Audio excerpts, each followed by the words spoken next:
Hello guys, welcome back to my channel. আমি তাসফুন রিনা। So শুরু করছি আজকের ভিডিও।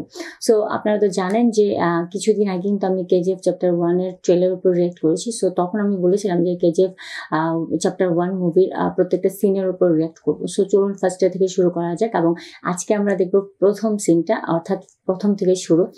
সো চলুন একসাথে এনজয় করা যাক। এবং আরেকটা কথা বলে রাখি, সেটা হচ্ছে আমি কিন্তু কেজিএফ চ্যাপ্টার 2 দেখছি, কিন্তু কেজিএফ চ্যাপ্টার 1টা কিন্তু দেখা হয়নি।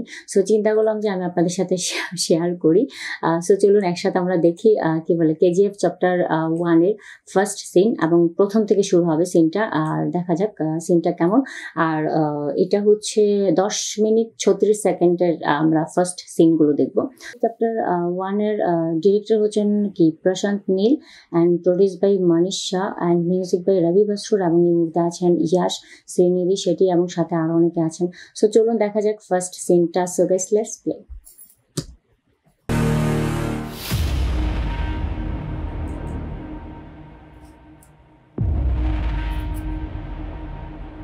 पार्लियामेंट न्यू दिल्ली से हम राक्षस के बारे में सिर्फ सुने रहे, पहली बार उसका देख भी फर्स्ट टिकट तो रामिका सेन छिलो। उसकी कौनो खबर पब्लिक में नहीं आनी चाहिए। हम इतिहास के पन्नों में भी उसका नाम नहीं देखना चाहते। हमारा हुक्म है, सेना के वहां भेजो। इस देश के सबसे बड़े क्रिमिनल के मारे खातिर हम डेथ वारंट जारी करते हैं।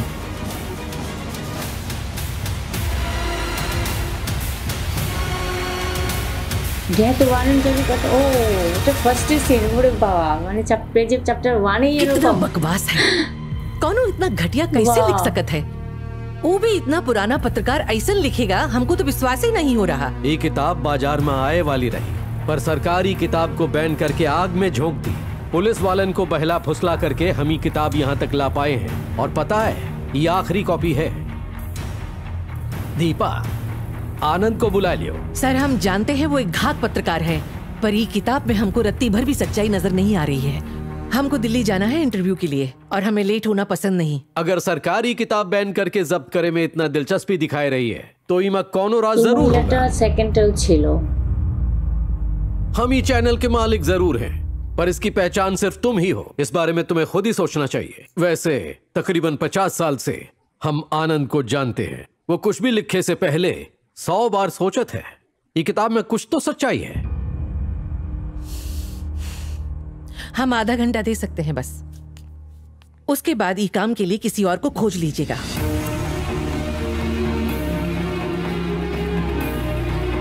अरे श्याम सर, इस इंटरव्यू को आर्काइव रूम में सेट करो। ठीक है, सबका बाहर भेज दो। चला चला बाहर निकला, चला चला चला जल्दी करा। ई के बारे में कौन को पता न चलेगा चाहिए। Okay sir.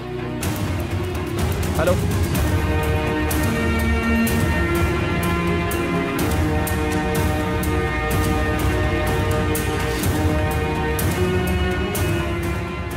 हम सब पत्रकार हैं। गड़े मुर्गे उखाड़ कर उसकी तह तक पहुंच जाना हम लोगन के खून में है। और आपने तो इस किताब में बहुत बड़ा मुद्दा उठाया है। ये तो सवालन का पहाड़ खड़ा कर देगा, और एक खेल में कई बड़े लोग चपेटे में आएंगे। अच्छा, एक लोग तो सेकंड में लोग हमारा मजाक नहीं उड़ाते हैं, क्योंकि हमारा में दिमाग कम है। अगली बार आप हमको इस दुनिया में भेजिएगा ना, तो एक ठो नहीं 2 ठो दिमाग डाल के भेजिएगा। सर, घर में सब ठीक है ना?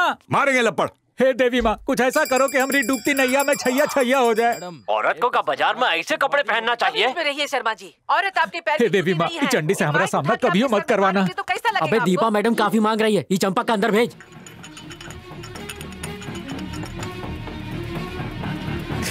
आपका कहना है कि ये किताब सच्ची घटना पर आधारित है। कोई सबूत है आपके पास? लोग इसे काहे पढ़ेंगे? इसमें भरोसा करने लायक कौनो बात है? ओ, किताब हमको दीजिए।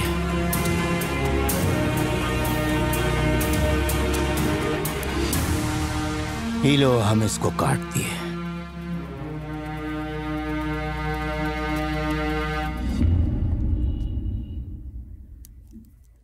अब तो पढ़ेंगे ना। एल्डोराडो का क्या मतलब होता है? मतलब सोने का शहर जौन खो गया। हजारों सालों से ई सोचकर कि कहीं सोने का साम्राज्य होगा, न जाने कितने राजाओं ने उसकी तलाश में अपनी जान गंवा दी, पर कौनों को कुछ नहीं मिला। अगर किसी को शहर मिल जाता तो वो दुनिया का सबसे शक्तिशाली राजा होता। सही कह रहे हैं ना? हो सकता है। ये किताब एक ऐसे ही व्यक्ति के बारे में है ये सिर्फ ख्याली पुलाव नहीं, इसको साबित करने के लिए एक पुख्ता सबूत भी है।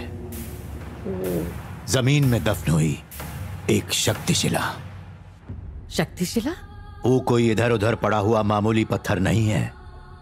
लोग वो पत्थर के लिए अपनी जान देने को तैयार थे। वो पत्थर में कुछ तो बात रही होगी। वो शक्तिशिला चाहे पाताल में गड़ी हो, हम उसका ढूंढ निकालेंगे। हम देखना चाहते हैं उस शक्तिशिला को। अगर वो सच है तो खुदाई करने वाले मजदूरों को बुलाओ, चाहे जितना पैसा लगे उनका खोद के निकालो। Yes ma'am. बताइए कहाँ भेजना है लोगों को? कहाँ है आपका शक्तिशिला? कहाँ है आपका एल डोराडो?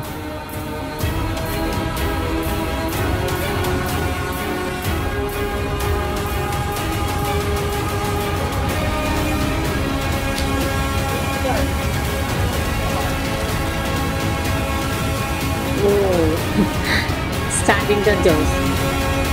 KGF chapter 2 तो कितोरुकुम भावे ट्विस्ट दी थिंक शुरू से KGF शहर से 18 मील की दूरी पर बागनूर है। वहाँ से टमटम में बैठ के बाइंदूर जाए पड़ी। बाइंदूर उतर के बैलगाड़ी में बैठ के पूरब की ओर 4 मील जाए पड़ी और वहाँ 40 फीट गड्ढा खोदे के बाद वो शक्तिशिला पत्थर मिली। ये लिखा है सर। देखो ज्यादा मत सोचो, एक टीम के लेके वो पत्थर के खोज निकालो। सर काहे मजाक कर रहे हो? 3 दिन बाद हमारी शादी है। वो बुड्ढे की बात झूठ भी तो हो सकती है ना। अंदर जौन बैठा है वो आनंद इंगल की है, वो कभी झूठ लिखा ही नहीं सकता। सर सन 50 से सन 80 तक के लगभग सारे अखबार यहाँ मौजूद हैं। हमने और अखबार मंगवाए हैं, लेकिन ई में कोलार गोल्ड के बारे में एक भी आर्टिकल नहीं है। चलो अखबार को छोड़ देते हैं और आपकी किताब को भी हटा देते हैं। आप ही बताइए क्या हुआ? आपके मुंह से ही सुनना है। कौन था वो आदमी? वो हीरो रहे या फिर विलन? आखिर वहां हुआ क्या था? KGF में मिले सोने का कीमत बहुत ज्यादा होता है, लेकिन वो को बाहर निकालने वाले हाथों का भी अपन एक इतिहास है।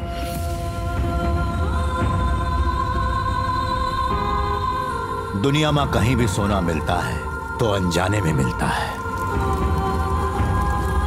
सन 1951 में KGF शहर से करीब 18 किलोमीटर दूर जब किसान हुआ कुआं खोद रहे थे तो उनको अजीब सा पत्थर मिला और वो की छानबीन के खातिर बहुत से सरकारी अफसर आए और उन लोगों के साथ सूर्यवर्धन भी रहे।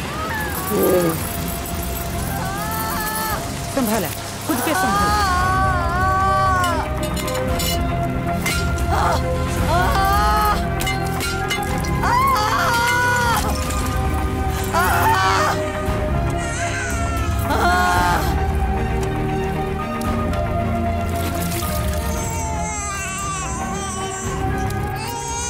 Pakai tupai sih.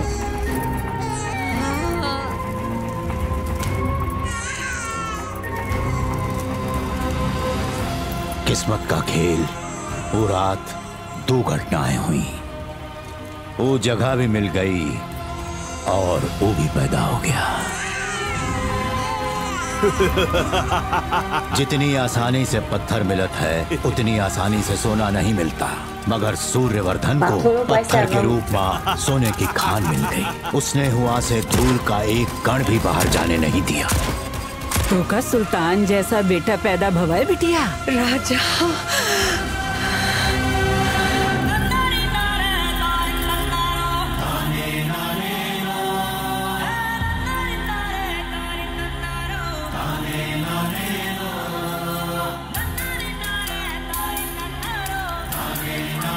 बिन बाप का बच्चा माँ पर बोझ होता है, हम तनिक हल्का कर देगा।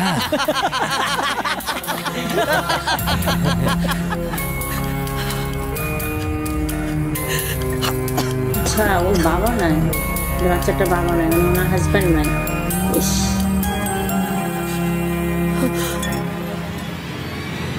सूर्यवर्धन ने वो जमीन को लाइमस्टोन माइनिंग के नाम पर 99 सालों के लिए किराए पर ले लिया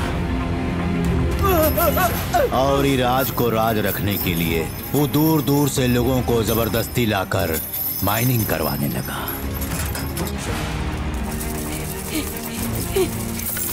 अरे बेटा, तुम्हारी माँ को बचाए खातिर ये पैसा बहुत कम है।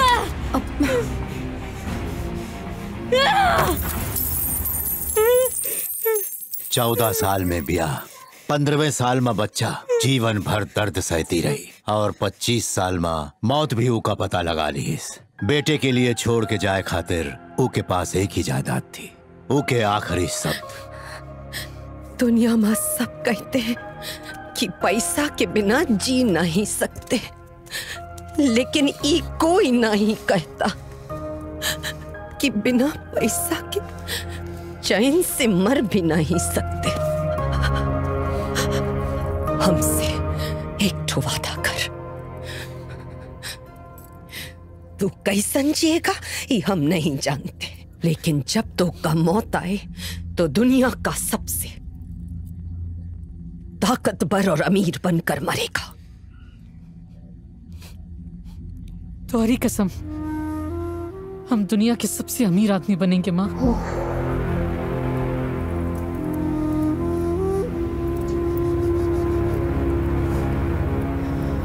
प्रॉमिस कर दिया, ये प्रॉमिस को क्या बोलते हैं, उसकी माँ ने उनको मंजिल दिखाई थी, मगर रास्ता ये उनको बच्चे खुद को तलाशना था। मुझे लगता है ये बच्चे ही रॉकी बन गया। पैसे निकाल निकाल, पैसे निकाल। नहीं हमारे पास हैं? पैसा नहीं है? ये ले, हमारे पास है। ये बहुत कम पैसा है, और चाहिए हमको। अच्छा, और चाहिए?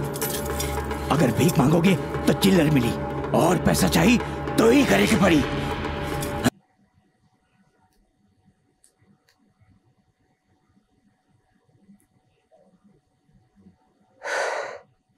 সো আমরা দেখে ফেললাম কেজিএফ চ্যাপ্টার 1 মুভির প্রথম সিনটা। এটা ছিল 10 মিনিটের মতো সিন। সো এই সিনগুলো আসলে দেখার পর খুব ইমোশনাল হয়ে যাবেন এবং কাহিনীটা আস্তে আস্তে টুইস্ট হবে।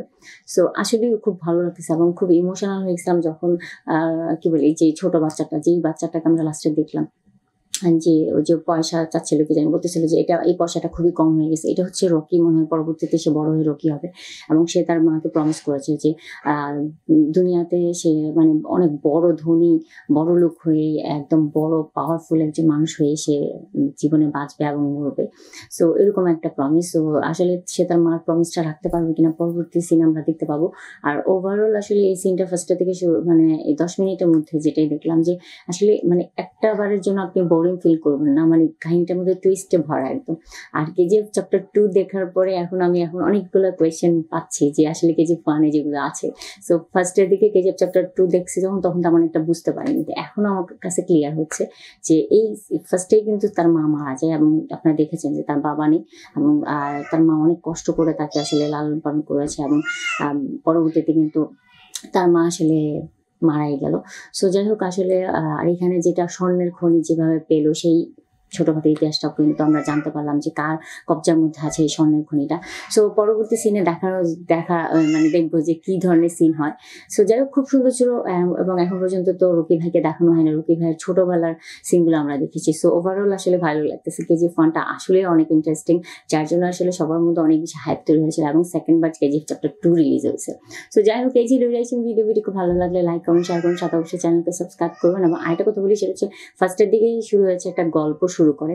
সো চ্যাপ্টার 2তে কিন্তু এরকম গল্প শুরু করে, যেই মহিলাটা ছিল সেও এখানে আছে এবং ওই চ্যাপ্টার 2তে যেই লোকটা মারা যায় সেই লোকটা এখানে গল্প বলে ফার্স্টের দিকে। সো এখন আমার অনেক কোয়েশ্চেনের কিন্তু অ্যান্সার আমি পাচ্ছি। সো আর ব্যাকগ্রাউন্ডে যে মিউজিকগুলো ছিল সেগুলো আসলে অনেকগুলোই ইমোশনালি, যেই ব্যাকগ্রাউন্ডে মিউজিক ছিল যখন রকির মাকে দেখাচ্ছিল, সেই ওই যে নান্না রে না এরকম এই ইমোশনাল ব্যাকগ্রাউন্ড মিউজিকটা কিন্তু চ্যাপ্টার 2তেও আপনারাও পাবেন। সো যাই হোক, ওভারঅল খুব বেস্ট হয়েছে এবং পরবর্তীতে দেখার বাকি যে পরবর্তীতে আর কি হবে। আর আপনারা অবশ্যই আমাকে সাপোর্ট দিবেন এবং অবশ্যই আপনারা যদি আমার সাথে এই রিয়েকশনের মাধ্যমে যদি সিনগুলো দেখতে চান, তাহলে প্লিজ সাবস্ক্রাইব মাই চ্যানেল এবং ভিডিওকে লাইক কমেন্ট শেয়ার করে দেবেন এবং সাথে অবশ্যই চ্যানেলকে সাবস্ক্রাইব করে দেবেন। এবং আরেকটা কথা বলি, সেটা হচ্ছে কেজিএফ চ্যাপ্টার 2 মুভির অনেক সিন উপর রিয়েক্ট করছি, চাইলে একটা করে দেখে নিতে পারেন। আর এখন তো কেজিএফ চ্যাপ্টার 1 এর সিনের উপর রিয়েকশন শুরু করেছি। সো